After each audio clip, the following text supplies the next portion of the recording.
Okay students, अब हम after the Graham law of diffusion, इसका क्विक रिवीजन मैं आपको दे देता हूँ। Graham law of diffusion,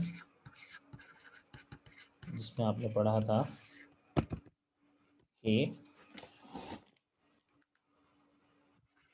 rate of diffusion of gas is inversely proportional to the square root of density of gas, जिसको हम इस रिलेशन से करते हैं, rate is inversely proportional to 1/√d square root of the density. ये तो हमारा last topic था, जिसका मैं क्विक रिकॉल दे रहा था आपको। और आपको पता है कि diffusion is the movement of particle from a medium of high concentration to the lower concentration. इसके बाद जो नेक्स्ट टॉपिक हमारे पास वो आ रहा है, वो है Dalton law of partial pressure.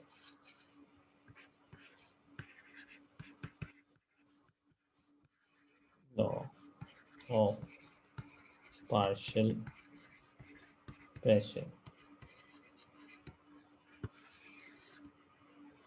Dalton law of partial pressure का जो स्टेटमेंट है वो ये है, the total pressure of mixture of gases is the sum of partial pressure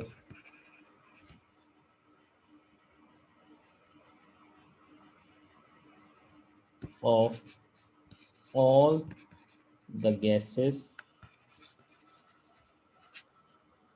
present in a mixture।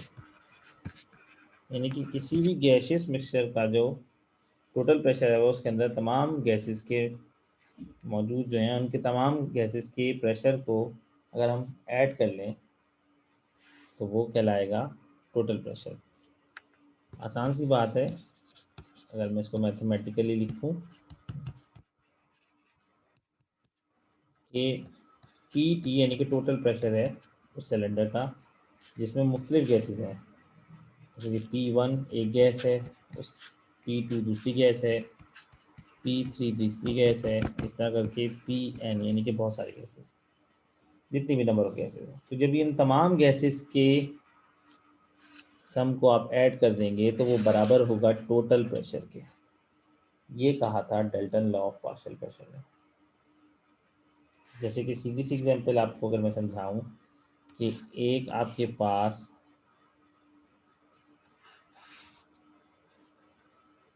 Container में गैसेस हैं और इसका प्रेशर आपको बताया जा रहा है कि ई एक आ जा रहा है, तो इस कंटेनर का प्रेशर बताया गया लेट्स सपोज 0.3 एटमॉस्फेयर। इसी तरह से आपको एक और कंटेनर बताया जाता है, इसके अंदर जो प्रेशर है इसको P20 इसलिए नाम दीजिए क्योंकि दूसरा कंटेनर है, उसको बता दिया कि 0.7 एटमॉस्फेयर इसका प्रेशर है। तो अगर हम इनको टोटल बात करेंगे तो टोटल प्रेशर जो होगा वो इन सारी गैसेस को मिला के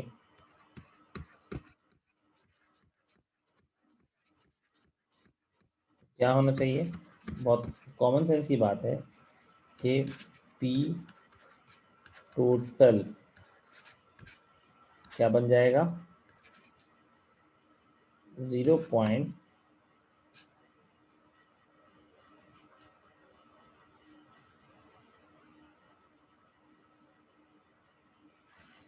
7 और 0.3, तो ये बन जाएगा आपके पास 1.0 एटमॉस्फेयर। ठीक है, आगे बात करते हैं। इसके लिए वो फॉर्मूला ड्राइव किया जाता है, वो है partial pressure of gas divided by total pressure. यानी कि अगर हम किसी भी गैस का पार्शियल प्रेशर चेक करना जा रहे हैं तो उसके लिए फॉर्मूला ड्राइव किया जाता है, और moles of individual gas divided by total moles. इसको मैं अगर शॉर्ट फॉर्म में लिखूं तो पार्शियल प्रेशर ऑफ गैस, यानी गैस लिखा है तो यानी कि एक गैस, तो उसको मैं इंडिविजुअल कह देता हूँ, P I, I stand for individual, और टोटल प्रेशर को P T, T stand for total. इस तरह मोल ऑफ इंडिविजुअल गैस यानी कि एन आई, क्योंकि एन स्मॉल एन जो शो करता है वो नंबर ऑफ मोल्स को शो करता है। इसी तरह टोटल मोल के लिए एन टी। अब अगर आपको partial pressure of individual gas निकालना है तो पी टी इस तरफ डिवाइड हो रहा है, वो इक्वल्स टू के उधर जाके मल्टीप्लाई हो जाएगा, यानी कि इसको हम लिखेंगे P I is equals to P T multiply by N I upon N T. ये फॉर्मूला हम जो है नॉर्मली यूज़ करते हैं इंडिविजुअल गैस का प्रेशर निकालने के लिए। Dalton law of partial pressure का टॉपिक इस दफ़ा इतना कुछ इंक्लूड नहीं है, लेकिन क्या है कि नॉलेज ज़रूर होनी चाहिए, इसलिए एक्सप्लेन मैंने आपको कर दिया। अब उसके बाद हमारे पास जो नेक्स्ट आता है वो आता है, अगर लेट सपोज याद करें कि ऑक्सीजन गैस जो प्रिपेयर की जाती थी, oxygen gas normally prepare in school labs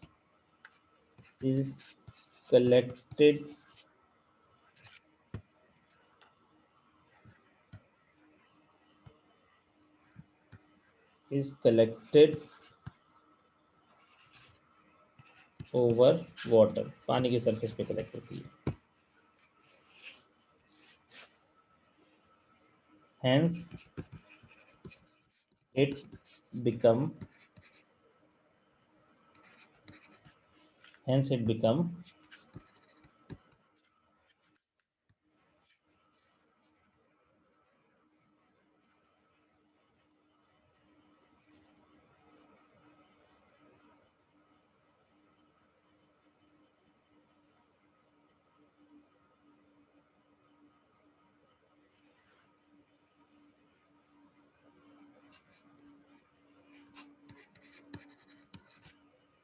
moist।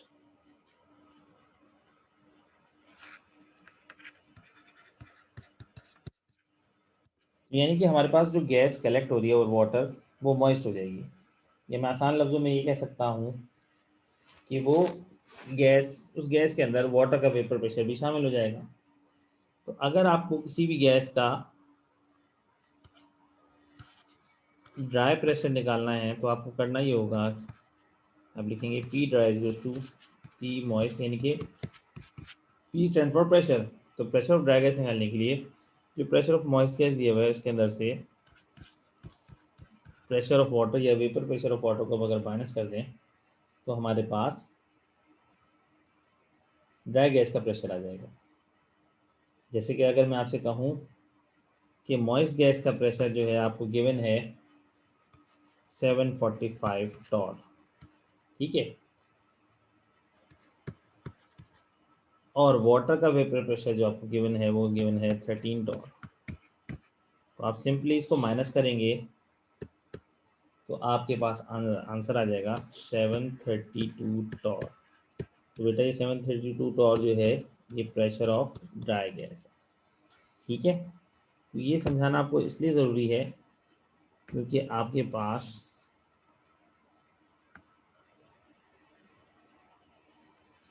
जो है वो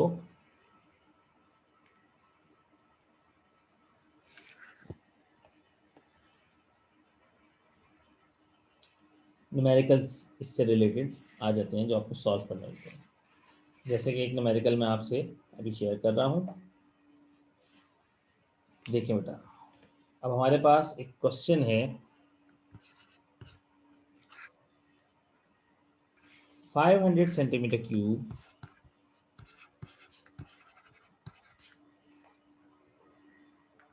of moist gas was collected over water। यानी कि गैस अगर कलेक्टेड ओवर वाटर है तो डेफिनेटली मॉइस्ट हो जाएगी at 25 degree centigrade and 724 torr. ये प्रेशर बता दिया गया। सीधी सी बात है, 724 टॉर प्रेशर जो है ये मॉइस्ट का प्रेशर होगा, इसमें वाटर वेपर का प्रेशर भी शामिल है। सवाल करता है व्हाट वॉल्यूम ऑफ ड्राई, खुद कह रहा है ड्राई, पहले कह रहा है कलेक्टेड ओवर वाटर और अब बता रहा है कि पूछ रहा है कि dry what volume of dry oxygen gas at STP, यानी कि स्टैंडर्ड टेम्परेचर और प्रेशर पे क्या वॉल्यूम होगा ड्राई ऑक्सीजन का। उसके बाद उसने प्रेशर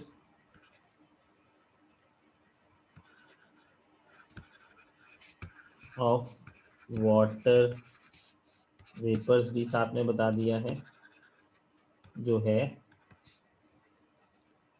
24 टॉर। ठीक है, तो ये आपके पास न्यूमेरिकल आ गया। देखो बेटा, सीधी सी बात है कि इसमें आपको वॉल्यूम इसने पहले दे रखा है और आपसे दोबारा वॉल्यूम पूछ रहा है, तो ये बात फ़ौरन क्लिक हो जाती है कि हमारे पास ये जो क्वेश्चन है ये सॉल्व होगा second condition of the general gas equation, that is P1 V1 upon T1 is to P2 V2 upon T2। लेकिन उससे पहले हम थोड़ा सा डाटा बनाएंगे। डाटा में हम क्या लिखेंगे, सबसे पहले तो आपके पास V1 वॉल्यूम गिवन है 500 cm3। ठीक है, collected over water eight 25 degree centigrade, यानी कि T1 आपके पास गिवन है 25 डिग्री सेंटीग्रेड। और 25 डिग्री सेंटीग्रेड जो आपके पास T1 है वो सेल्सियस में है, तो इसको हम केल्विन में कन्वर्ट करेंगे, तो आपके पास आंसर आ जाएगा 298 केल्विन। ठीक है, फिर उसके बाद आपको दे रहा है 720 टॉर। तो बेटा ये है प्रेशर, लेकिन ये है मॉइस्ट प्रेशर, कितना है 724। इसमें से माइनस क्या करेंगे, इसमें से माइनस करेंगे वाटर का वेपर प्रेशर जो मैं पीछे समझा चुका हूँ। तो क्या आएगा आपके पास जो प्रेशर आएगा वो आएगा 700 टॉर। ठीक है, तो इस तरह से हमारे पास ये जो प्रेशर आ गया, इसको मैं अलग से लिख दूँ, ड्राई गैस का प्रेशर आ गया कितना 700 टॉर। ठीक है बेटा, अब हमने हमारे पास इसको पी ड्राई भी कह सकते हैं और इसको आप P1 भी कह सकते हैं। फिर दूसरी जो कंडीशन उसने आपसे कहा, क्वेश्चन को दोबारा देखें, what volume of dry oxygen at STP, यानी कि वॉल्यूम दोबारा पूछ रहा है, यानी कि नेक्स्ट वॉल्यूम पूछ रहा है चेंज कंडीशंस पे। तो V2 उसने आपसे पूछ दिया है एट एसटीपी, तो स्टैंडर्ड टेम्परेचर और प्रेशर क्या होता है, तो टेम्परेचर उसने आपको स्टैंडर्ड बोल दिया है, सेकंड जो टेम्परेचर है, जो सेकंड टेम्परेचर है वो स्टैंडर्ड है, वो क्या हो गया 273 केल्विन। और इसी तरह स्टैंडर्ड प्रेशर कितना हो गया, वो हो गया आपके पास 760 टॉर। ठीक है, अब आपके पास ये तमाम चीज़ें हो चुकी हैं, अब आप सोल्यूशन की तरफ आ जाइए। क्या करेंगे, फॉर्मूला है P1 V1 upon T1 is equal to P2 V2 upon T2। तो हमारे पास अब इन वैल्यूज़ को हम पुट करेंगे, लेकिन उससे पहले इस फॉर्मूले को अपने हिसाब से मोल्ड कर लेंगे। देखो V2 निकालना है, तो इसलिए जो V2 के साथ जो भी चीज़ें हैं, जैसे P2 इधर V2 से मल्टीप्लाई हो रहा है, तो उधर जाके वो डिवाइड हो जाएगा। T2 इधर डिवाइड हो रहा है तो उधर जाके मल्टीप्लाई हो जाएगा। यानी कि हमारे पास फॉर्मूला जो बनेगा वो बनेगा V2 is to P1 V1 T2 divided by T1 P2। अब ज़रा वैल्यूज़ को पुट करते हैं। V2 इज टू आपके पास 700 टॉर आ जाएगा P1 मल्टीप्लाई बाय V1 आपके पास 500 सेंटीमीटर क्यूब है मल्टीप्लाई बाय, उसके बाद आपके पास T2 जो है वो स्टैंडर्ड 273 केल्विन है। T1 कितना हो जाएगा आपके पास, तो T1 आपके पास जो है वो 298 है मल्टीप्लाई केल्विन में, और P2 क्या है आपके पास प्रेशर जो कि स्टैंडर्ड है 760 टॉर। ठीक है,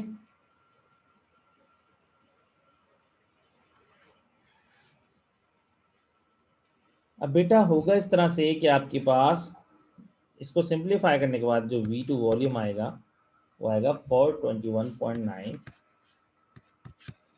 सेंटीमीटर क्यूब। आपकी वैल्यू थोड़ी बहुत आगे पीछे हो सकती है, लेकिन बहुत ज़्यादा ना हो। समटाइम 421.8 या 7 आ रहा होता है, वो एक्सेप्टेबल है, लेकिन ये 422 ना हो जाए, इस चीज़ का ख्याल करें। क्लोज आंसर होना चाहिए। तो इस तरह से हमारे पास V2 आ गया। याद रहे, जब आपको वॉल्यूम सेंटीमीटर क्यूब में गिवन है तो V2 आने वाला भी सेंटीमीटर क्यूब में होगा, और लेकिन अगर आपको volume let suppose DM cube में गिवन हो तो फिर आपके पास आने वाला वॉल्यूम DM क्यूब में होगा। ठीक है, तो इस तरह से आप जो हैं वो ये न्यूमेरिकल सॉल्व कर लेंगे। फिर उसके बाद एक और न्यूमेरिकल्स मैं आपसे शेयर कर रहा हूँ, इसी से रिलेटेड है।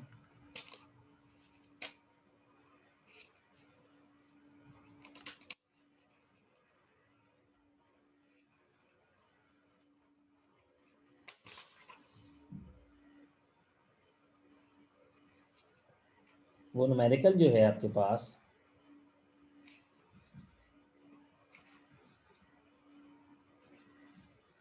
वो है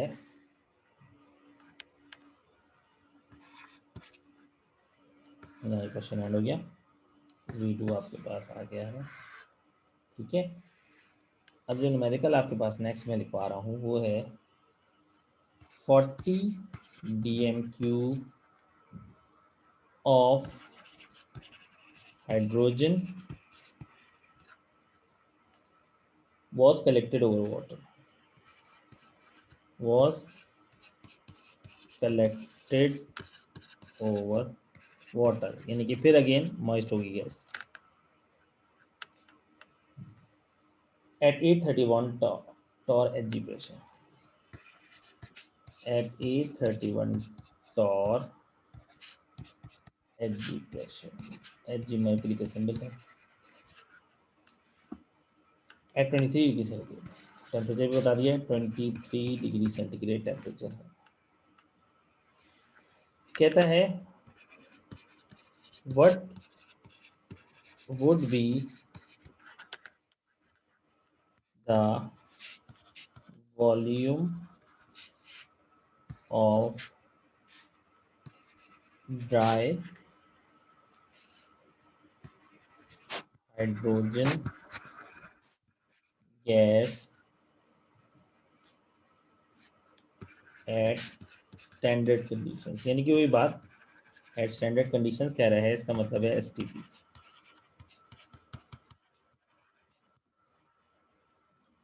उसके बाद उसने वेपर प्रेशर बता दिया है, वेपर प्रेशर ऑफ H2O उसने बताया है आपको 21 टॉन।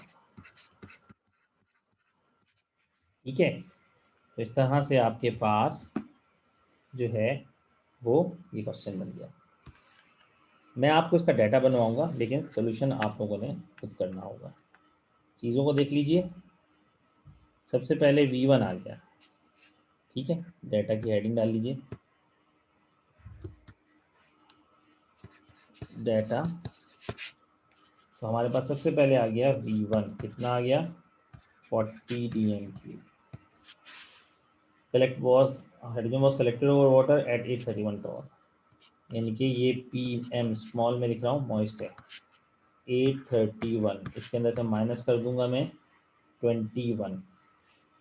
जब इसके अंदर से मैं माइनस करूँगा 21, क्योंकि वो वाटर का वेपर प्रेशर है, तो मेरे पास ड्राई प्रेशर आ जाएगा, और वो हो जाएगा कितना आपके पास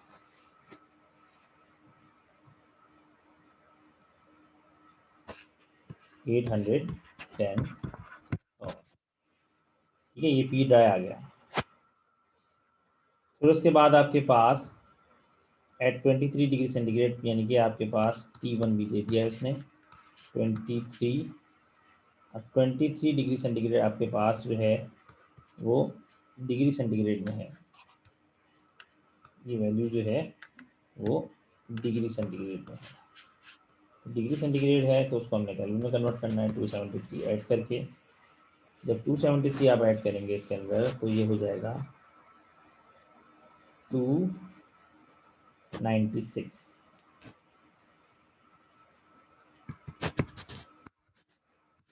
केल्विन। तो आपके पास बेटा P1 आ गया, ये है आपका P1 T1 P1 B1। रह गया क्या, कह रहा है what would be the volume of dry hydrogen, यानी कि V2 तो आपसे पूछ रहा है, तो V2 आपने निकालना है। एट स्टैंडर्ड क्वेश्चन अगेन आपको उसने टेम्परेचर यानी कि T2 स्टैंडर्ड बताया है, जो कि 273 केल्विन होगा, और इसी तरह से अब आपके पास प्रेशर 760 डॉट होगा। ठीक है, अब हमारे पास याद रखो V2 वॉल्यूम जो है वो DM³ में आएगा। तो अब आपने सोल्यूशन इसका करना है। मैं अब नेक्स्ट ऑनलाइन क्लास में आप लोगों से इसका आंसर भी पूछूंगा, क्योंकि मैंने आपको इस क्वेश्चन को, इसके ही टाइप का क्वेश्चन ये ऊपर सॉल्व करवा दिया है।